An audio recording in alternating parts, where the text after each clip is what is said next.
Bonjour à tous et bienvenue à votre édition L'Info.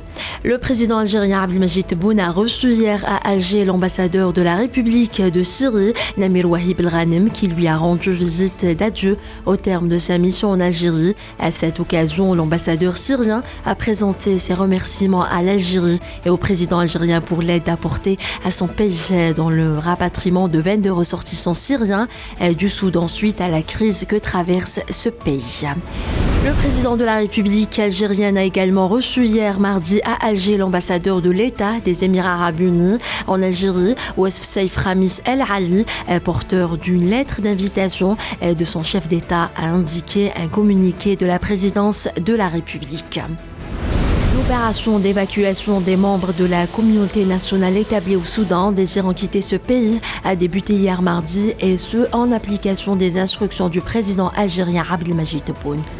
Au moins 400 personnes ont été tuées lors des affrontements entre l'armée et les forces de soutien rapide au Soudan. Plus de 3700 personnes ont été blessées. C'est ce qu'a fait savoir le secrétaire général de l'ONU, Antonio Guterres, lors d'une réunion du Conseil de sécurité des Nations Unies.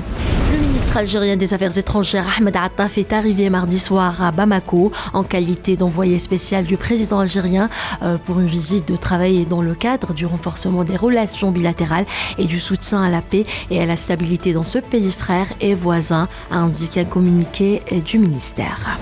Les autorités tunisiennes ont annoncé le repêchage de 58 corps et le sauvetage de 1242 migrants en situation irrégulière au large des côtes du pays au cours des dernières 48 heures.